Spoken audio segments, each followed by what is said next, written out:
나이가 들수록 더욱 조심해야 할 것이 무엇인지 아시나요? 바로 내 마음속 깊은 곳에 있는 생각과 이야기들을 함부로 드러내지 않는 일입니다. 제 인생을 돌아볼 때 가장 후회되고 아쉬운 순간은 무언가를 하지 않아서 생긴 빈자리가 아니었습니다. 오히려 그때 굳이 하지 말았어야 할 그 말 한마디 때문에 생겨버린 사람 사이의 상처와 깊은 균열이 50년이라는 긴 세월이 흐른 지금까지도 가끔씩 가슴에 박힌 가시처럼 저를 아프게 할 때가 있더군요. 아마 지금 제 이야기를 듣고 계신 어르신들 중에도 좋은 마음으로 건넨 이야기가 날카로운 칼이 되어 가슴에 되돌아와 박힌 경험 한두 번쯤은 있으실 겁니다. 굳은 신념으로 진리의 말씀을 전하고 싶었을 뿐인데 평생을 함께할 것 같았던 가장 친한 친구가 등을 돌리고 나라 걱정하는 뜨거운 마음에 한마디 훈수를 뒀다가 다 큰 자식에게서 꼰대라는 서운한 말을 듣고 가슴이 철렁 내려앉았던 순간들 남들은 다 자식, 손주들과 웃음꽃을 피우며 행복해 보이는데 나만 홀로 텅 빈 방 안의 섬처럼 외롭게 느껴지는 밤을 혹시 겪고 계시진 않으신가요? 괜찮습니다. 정말 괜찮습니다. 그건 결코 여러분이 못나거나 부족해서가 아닙니다. 그저 이 세상 누구도 우리에게 말의 무게가 얼마나 무거운지, 그리고 그 무거운 말들로부터 상처받지 않고 내 마음을 온전히 지켜내는 법을 제대로 알려주지 않았기 때문입니다. 안녕하세요. 제 이름은 박서윤입니다. 80해라는 시간 동안 눈에 보이지 않는 사람의 마음을 들여다보는 심리 공부를 하며 살아왔습니다. 오늘 제가 들려드릴 이야기는 어쩌면 여러분의 남은 인생을 사람에게서 받은 상처 없이 훨씬 더 평온하고 자유롭게 만들어 줄지도 모릅니다. 그러니 제 이야기에 차분히 귀를 기울여 주시길 바랍니다. 오늘은 우리가 굳은 신념과 좋은 의도로 내뱉지만 그 결과로 인생의 후반전을 송두리째 흔들어 버릴 수 있는 아주 위험한 사생활 대화 주제 6가지에 대해 이야기해 보려 합니다. 제 주변에서 직접 보고 들었던 우리 이웃들의 가슴 아픈 이야기들을 통해 그 위험성이 얼마나 큰지 생생하게 함께 느껴보시죠. 시작하기 전에 앞으로도 저와 함께 인생의 지혜를 나누고 싶으시다면 구독과 좋아요로 우리의 인연을 맺어두셔도 좋겠습니다. 첫 번째는 종교 이야기입니다. 제게는 이른 평생을 참 독실한 신자로 살아온 지인이 한 분 계십니다. 그분에게 신앙은 삶의 전부였고 어두운 인생길을 밝혀주는 유일한 등불과도 같았습니다. 그러니 그 밝은 빛을 아직 보지 못하고 어둠 속에서 헤매는 사람들이 늘 안타깝고 안쓰러웠지요. 특히나 40년을 함께 울고 웃었던 중마고 순자 씨가 늘 마음에 걸렸습니다. 남편 문제로 속 썩고 다 큰 자식 문제로 한숨 쉬는 친구를 볼 때마다 이분은 내 친구 순자만큼은 꼭 이 좋은 길로 인도해야겠다는 뜨거운 사명감에 불탔습니다. 그 후로 친구를 만날 때마다 성경의 좋은 구절들을 이야기해주고 마음이 답답할 땐 새벽 기도에 한번 나와보라며 간곡하게 손을 이끌었습니다. 처음에는 친구도 알았어. 자네 정성이 갸륵하네 하며 웃어넘겼지만 만남이 거듭될수록 친구의 표정은 조금씩 어두워지고 말수가 줄어들었습니다. 그러던 어느 날이었습니다. 공원 벤치에 나란히 앉아 친구의 하소연을 듣던 이분이 친구의 손을 덥석 붙잡고는 그 어느 때보다 간절한 목소리로 이렇게 말했습니다. 순자야, 너도 이제는 정말 믿어야 해. 그래야 우리 나중에 천국 가서도 같이 보지 않겠니? 바로 그 순간이었습니다. 친구가 붙잡힌 손을 스르르 그러나 단호하게 빼내더랍니다. 그리고는 조용히 말했답니다. 정수가, 자네 마음은 내가 하늘만큼 땅만큼 고맙게 생각해. 하지만 나는 그냥 내 방식대로 살다가 조용히 가고 싶어. 자꾸 너의 그 귀한 믿음을 나한테 강요하니 솔직히 이젠 너를 만나는 게 숨이 막힐 지경이야. 그 말을 남기고 일어서서 돌아선 친구는 그 뒤로는 2번 다시 전화를 받지 않았습니다. 40년의 우정이 그렇게 허무하게 끊어져 버린 겁니다. 지인은 제게 눈물로 하소연했습니다. 저는 정말이지 지옥 불에 떨어질까봐 안타까운 친구를 위해서 진심으로 사랑하는 마음으로 그런 겁니다. 그런데 어떻게 40년 세월의 우정이 이렇게 하루아침에 먼지처럼 사라질 수가 있나요? 제 진심을 몰라주는 친구가 너무나도 야속하고 서운합니다. 이 이야기를 가만히 들여다보면 우리 마음 속에 숨어 있는 재미있는 현상 하나를 발견할 수 있습니다. 심리학에서는 이걸 심리적 저항이라고 부르지요. 자신의 자유나 고유한 선택권이 외부로부터 위협받는다고 느낄 때 그것을 되찾기 위해 오히려 반대로 행동하려는 청개구리 같은 마음입니다. 아무리 몸에 좋은 보약이라도 억지로 입에 들이밀면 뱉어내고 싶어지는 것과 똑같은 이치입니다. 쉽게 말해서 지인의 간절했던 전도는 친구에게 나를 위한 따뜻한 조언이 아니라 나의 삶의 방식을 통째로 바꾸려는 무거운 강요로 느껴졌던 겁니다. 종교란 한 사람의 가장 내밀하고 신성한 영혼의 영역입니다. 그곳은 정중하게 초대받지 않고서는 그 누구도 함부로 발을 들여놓을 수 없는 성역과도 같은 곳이지요. 지인은 선하고 착한 마음으로 친구 영혼의 경계를 자신도 모르게 침범해 버린 셈입니다. 여러분, 꼭 기억하십시오. 내가 굳게 믿는 진리가 반드시 다른 사람에게도 똑같은 진리가 될 수는 없습니다.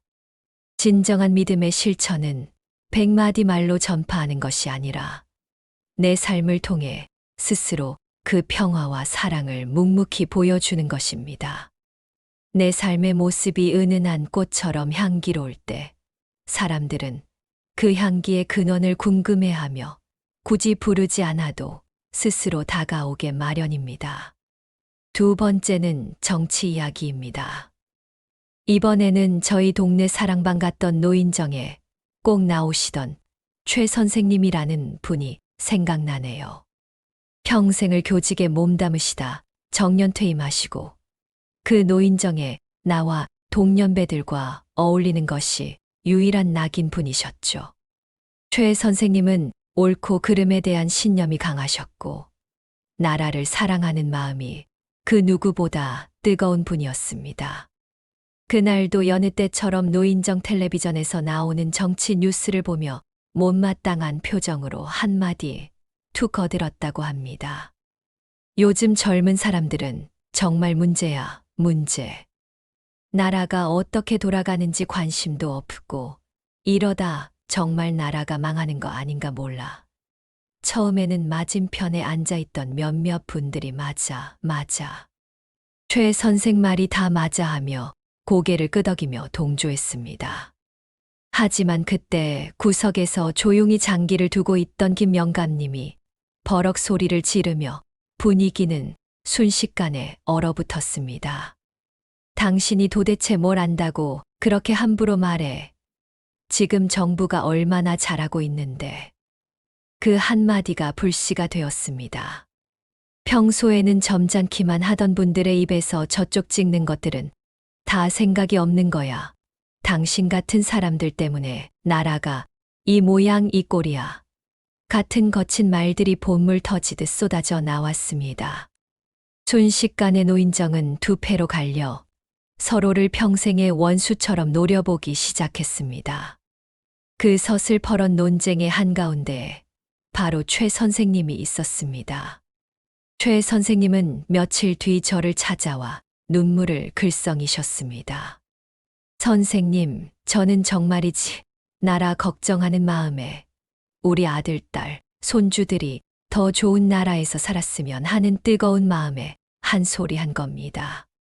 그런데 하루아침에 저는 편이나 가르고 싸움질이나 하는 꼴통 영감이 되어버렸어요. 평생을 한 동네 친구로 지내온 사람들이 저를 벌레 보듯 쳐다보는데 그날 이후로 차마 노인정에 다시 발을 들일 수가 없습니다. 하루아침에 갈 곳을 잃어버린 신세가 됐어요. 이 가슴 아픈 이야기 속에는 확증 편향이라는 아주 강력한 심리적 함정이 숨어 있습니다. 우리 뇌는 참 신기하게도 자신의 기존 생각이나 신념과 일치하는 정보는 쉽게 받아들이고 그것과 반대되는 정보는 자신도 모르게 밀어내는 경향이 있습니다. 내가 보고 싶은 것만 보고 듣고 싶은 것만 들으려는 고집쟁이 같은 속성이지요.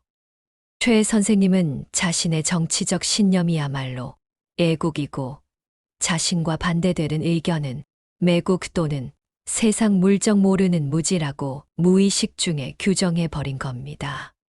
그러니 상대방의 반론은 건전한 토론이 아니라 나에 대한 인신공격으로 받아들여졌고 대화는 순식간에 걷잡을 수 없는 감정 싸움으로 번져버린 것입니다. 게다가 비슷한 생각을 가진 사람들끼리 뭉쳐서 상대편을 한 목소리로 비난하면서 감정이 더욱더 극단으로 치닫는 집단 양극화 현상까지 나타난 것이지요. 어르신들, 정치 이야기는 한 사람의 정체성과 평생을 살아오며 쌓아 올린 가치관의 가장 깊은 뿌리입니다. 이 뿌리를 함부로 건드리는 것은 그 사람의 삶 전체를 부정하는 것과 같은 위험한 일입니다. 노년의 평화를 진심으로 원하신다면 정치 이야기가 나오는 자리는 슬쩍 피하시거나 그저 허허 세상 일이 다 우리 마음 같겠습니까? 하고 너털웃음으로 넘기는 지혜가 필요합니다. 내가 열렬히 지지하는 그 정치인이 내 노년의 외로움과 고독을 책임져 주지는 않는다는 사실을 우리는 결코 잊지 말아야 합니다. 세 번째는 자식과 가족에 대한 건 너무 드러내지 마세요. 72해를 살아오신 박 여사님에 대한 이야기입니다. 이분은 다른 건 몰라도 평생 자식 농사 하나만큼은 정말 잘 지었다는 자부심과 자긍심으로 살아오신 분입니다. 아들은 누구나 이름만 대면 아는 대기업의 높은 임원이요. 딸은 존경받는 의사 사위를 만나 정말 남부럽지 않게 살고 있었죠. 문제는 10년 넘게 한 달에 한 번씩 꼬박꼬박 만나온 동네 친목 모임에서 시작되었습니다. 그 모임에 나갈 때마다 박 여사님은 이래 자식들 자랑을 보따리 풀듯이 늘어놓았습니다. 우리 큰아들이 이번에 상무로 승진해서 타던 차가 작다고 멋진 새 차를 떡하니 바꿔줬지 뭐야. 우리 사위가 글쎄 장모님 맛있는 거 사 드시라고 카드를 하나 줬는데 아주 쏠쏠하게 쓰고 있잖니. 처음에는 모임 사람들 모두가 진심으로 부러워하며 어머 좋겠네. 자식 농사 정말 잘 지었어 라며 함께 축하해 줬습니다. 하지만 시간이 흐르고 해가 바뀔수록 모임의 분위기는 아주 미묘하게 달라졌습니다. 하던 사업이 어려워져 힘들어하는 자식 때문에 밤잠을 설치는 친구 앞에서 애지중지 키운 손주가 원하는 대학에 떨어져 속상해하는 동생 앞에서 박 여사님의 끝없는 자랑은 더 이상 축하할 일이 아니었습니다. 어느 날 그 모임에서 가장 친하다고 믿었던 친구가 찻잔을 내려놓으며 툭 던지더랍니다. 언니는 참 좋겠네. 우리같이 못난 자식 둔 사람들은 언니 앞에만 서면 괜히 죄인이 된 기분이야.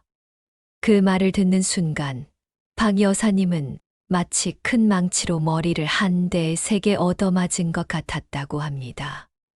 자신은 그저 자식들이 잘된 기쁨을 좋은 이웃들과 함께 나누고 싶었을 뿐인데 누군가에게는 그것이 깊은 상처와 지울 수 없는 소외감을 주고 있었다는 사실을 그때 처음으로 깨달은 거죠. 그날 이후로 모임 사람들은 박 여사님을 조금씩 피하기 시작했고, 이제는 그 많던 친구들로부터 안부를 묻는 전화 한 통 오지 않는다고 합니다. 이 안타까운 상황은 심리학에서 말하는 투사적 동일시와 사회적 비교, 이론으로 설명할 수 있습니다. 말이 조금 어렵지요. 제가 구수한 된장찌개 끓이는 이야기로 한번 쉽게 풀어볼게요.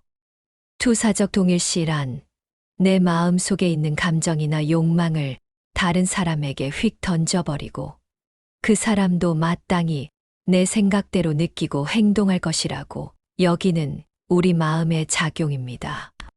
박 여사님은 훌륭한 자식을 둔 나는 자랑스러운 엄마다라는 자기 만족과 기쁨을 친구들도 당연히 똑같이 느끼고 축하해 줄 것이라고 굳게 믿어버린 겁니다.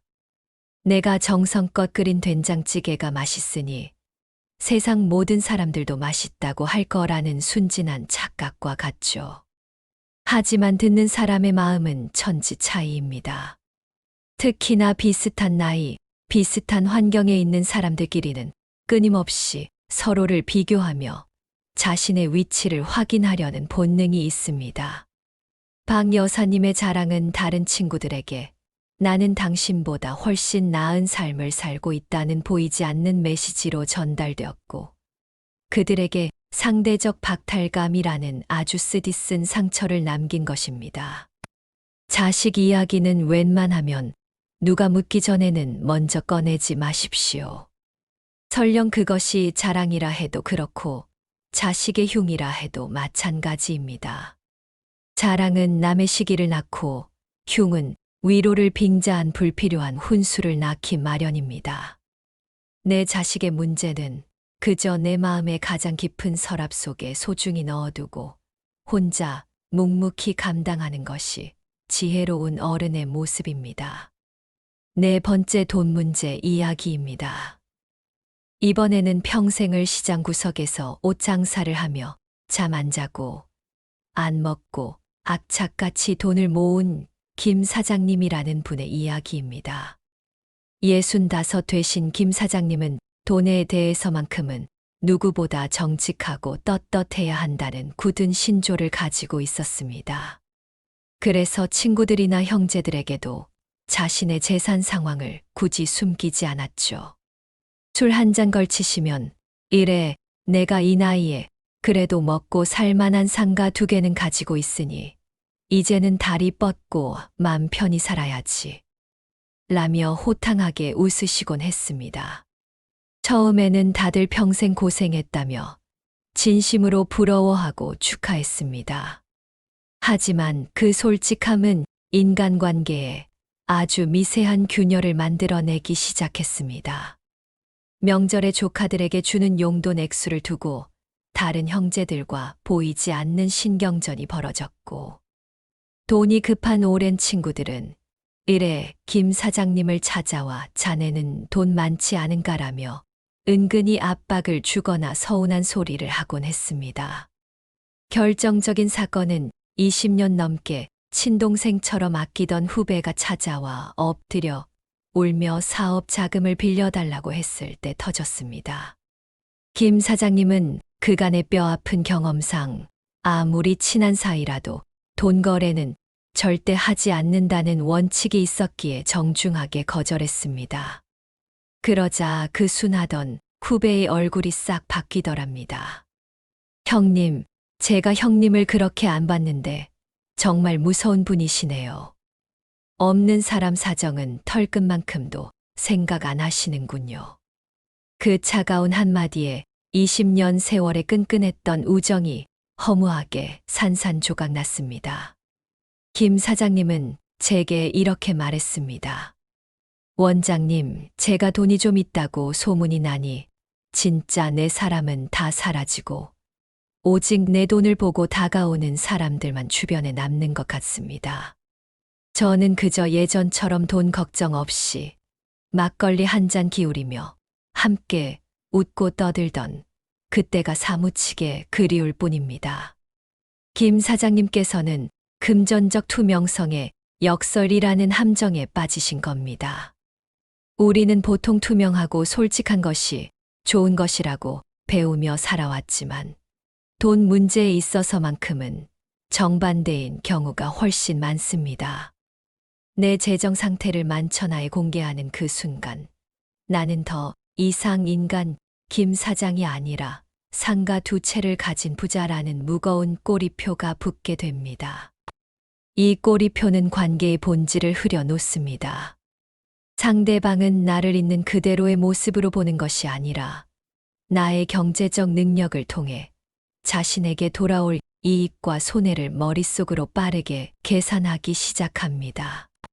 심리학에서는 이를 도구적 관계라고 부릅니다. 즉, 나라는 사람 자체가 소중한 목적이 아니라 무언가를 얻어내기 위한 수단이 되어버리는 것이죠.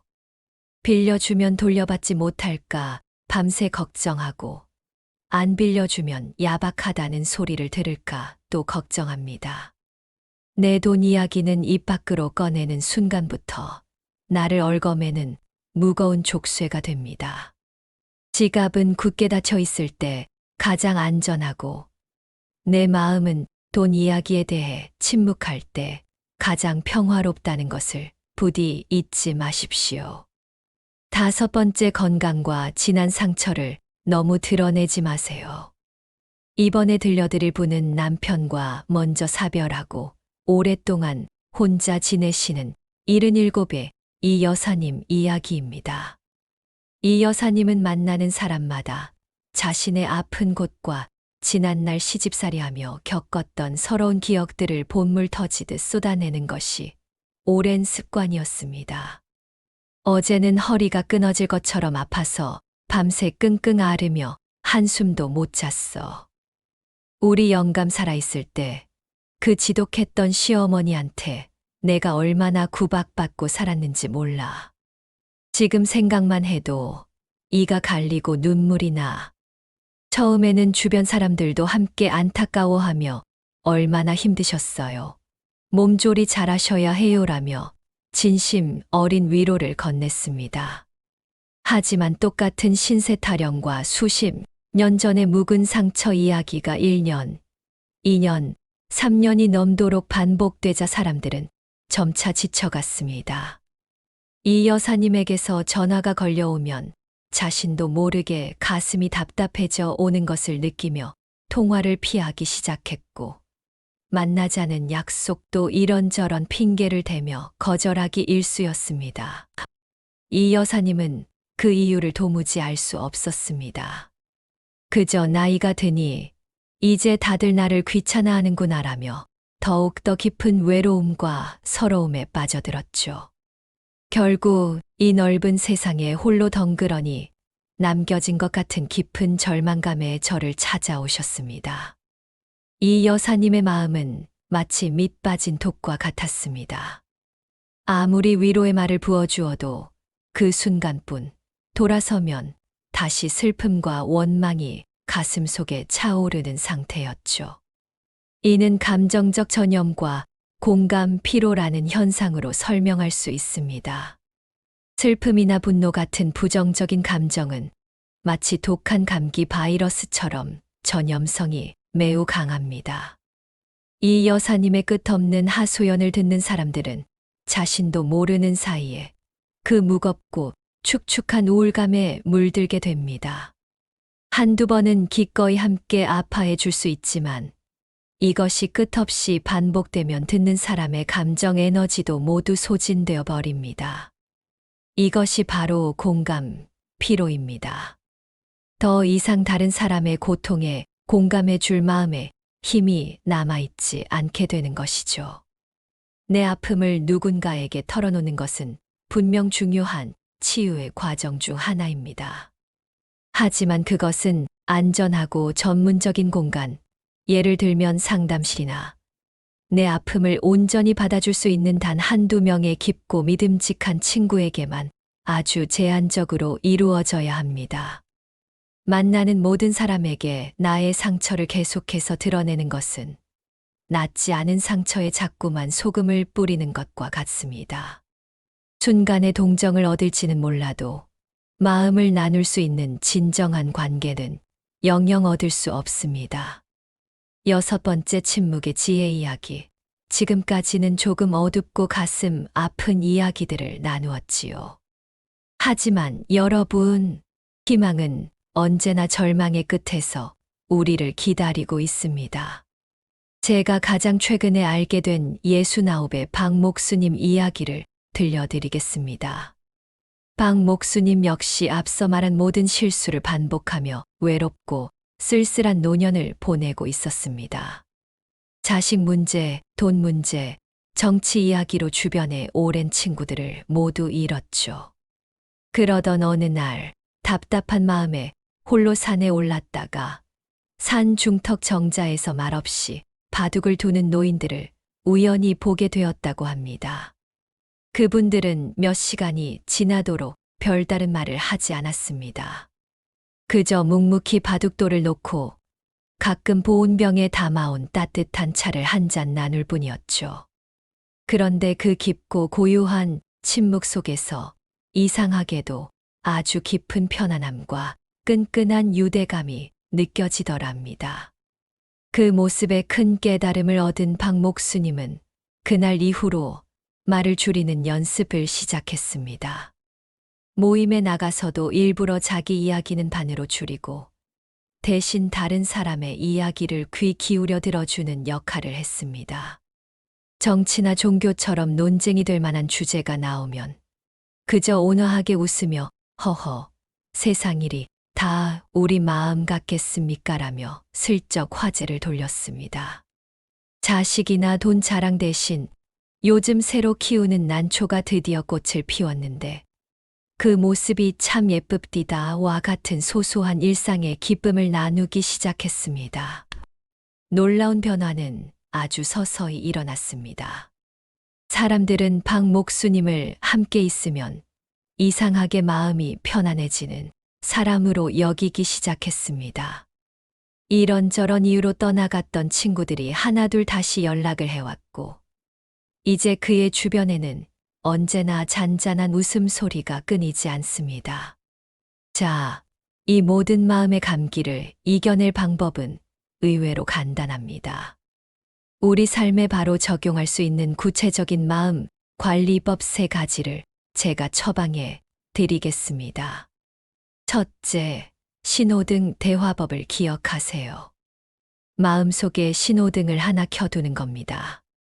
초록불은 날씨, 음식, 취미, 여행, 건강 정보처럼 누구와 나눠도 안전하고 즐거운 이야기입니다.